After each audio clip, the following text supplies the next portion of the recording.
G'day folks, this is Shane and I'm with Mike Bradley. We're at GitCon 2018 and I have one question that I hope to ask a whole lot of people here today, and that's, what do you do musically when you're stuck in a rut?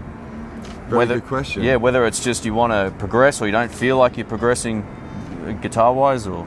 I will try and forget about shapes or anything like that, you know. Sometimes it's really cool to put a backing track on, or if you're jamming with your band, your mates, whatever, and like just improvise on one string. Yep. You know what I mean? And just kind of do so, and even kind of forget about, obviously you want to be in the key, but you can do chromatic stuff and things like that, you know. Try just being on one string instead of thinking like, no, the pentatonics, for example, you know, we've got our 5 shapes divided up, and play the pentatonic on one string, and you'll be surprised and start bending to notes, things like that, you know.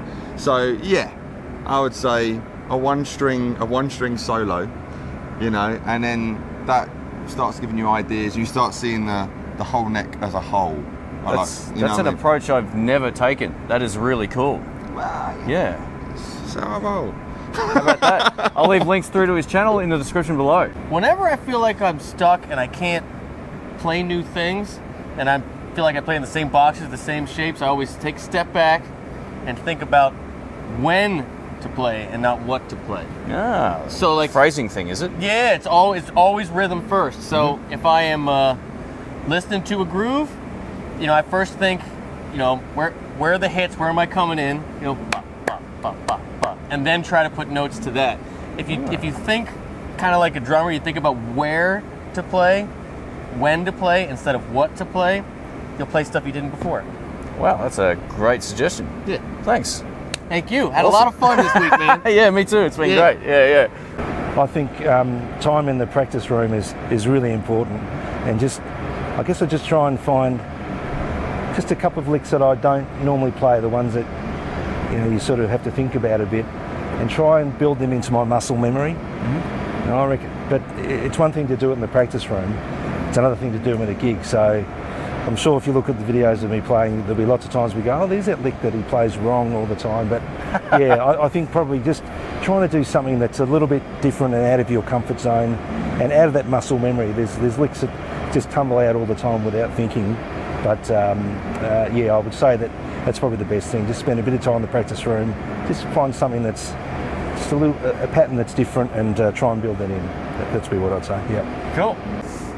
That's a good question. I try to just kind of just stretch out, just play, take chances. You know, don't be afraid of just playing wrong. You know, because it's just you, and as long as it's not you're recording a take. You know, you kind of, that's what I have to do, is I have to stop the camera, take that pressure off. Also, it helps to kind of just change guitars. You know, sometimes there you go. You know, like I find myself. You know, you're in strat mode, and it's just like, I just want to do something different. Grab some humbuckers, you know, like a whole different style comes out, I think. And also, I think the last thing would be just put on one of your favorite albums. You know, sometimes like it kind of reminds you why you started playing. In the first.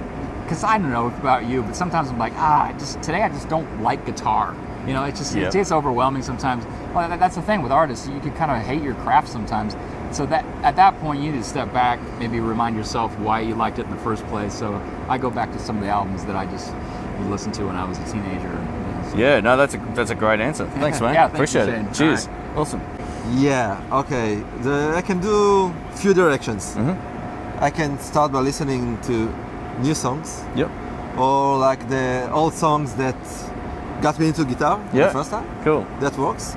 Or I can do it from the gear side of view, you know. That's expensive though, isn't it? Yeah. Even not always. You can also replace your pick. Which, it costs nothing. Yep. And even with a pick, you can get inspiration with gear. You know, so it can be a pick, a pedal, or a guitar. But there we go. You don't have to spend all your money. Yeah, I think it's a good point. Like listening to the stuff that either got you into music or finding something new. That's kind of how I look at it as well. Yeah, and also seeing some live shows helps me a lot. Oh yeah, there you go. Yeah. Beautiful. Thank you so much. Thank you. Cheers. You know, it can be really tricky. I've tried a few different things. Sometimes, you know, I'll take a break and try and listen to different types of music to be more inspired. Sometimes I'll actually switch and play keyboard for a little bit. Oh, wow, okay. Because it's a little bit, it's easier Yeah. just to press the keys down and just to get a feel, and it's a little more linear, right? And that helps a little bit. And sometimes I'll just, I'll switch to acoustic. And that'll switch it up because I primarily play electric. So I find to get out of the rut, I just have to get out of what I've been doing nonstop, which is generally playing electric guitar. I'll switch to acoustic. I'll play a little keyboard. Maybe I'll try and be inspired by other music. Those are generally my go-tos. Yeah, that's great. Oh, Yeah. thanks. Sure. That's it. One question only, mate. That's all you get. All right. Yeah, I mean, probably just seeking out some new music and doing some listening, maybe to stuff that I'm not normally going straight to listen to. Do you know what I mean? Like I might put on like an iTunes playlist or something and look for like electronic music. Yeah, okay. Or either that or the other thing that I can always do, especially with guitar playing, is I simply go to a site like Jam Track Central has some great guitar lessons that are kind of inexpensive. They're like $5 or something for a lot of them, and you can just download them, and they'll have like video tutorial along with licks, along with like a play along jam track. Wow, okay. So I'll go there and like get something from like Larry Basilio or one of these amazing guitar players that I'm, that's so knocked out. There's so many people these days that are incredible. Yeah, and maybe yeah. something that's not like Laurie's got a great finger style playing, but like she plays, she solos and stuff with like fingers, like electric guitar, and so it's like, okay, well, I don't do a lot of that. Maybe I should learn some of that. Cool. So outside of my wheelhouse, and all I need to do is put that on for 20 minutes or a half an hour, and I'm going to learn something new. Yeah. And it's taken me out of my rut already. So Yeah, wow. I thought of one more thing. This is great advice from Tim Pierce. I saw a video that he did on YouTube about don't get discouraged or overwhelmed when you see all these amazing players on YouTube. Just watch a video from them and try and grab one little thing from them, be it a bend or one little move that they do or something. You don't have to learn the whole thing because that's overwhelming sometimes and you've only got so many hours in the day. But just try and grab one little thing from every single thing that you watch and then maybe practice it a bit and internalize it. You can do that in 5 minutes. Yeah. Be it a little bend or a little phrase, It's great advice. Great advice. Awesome.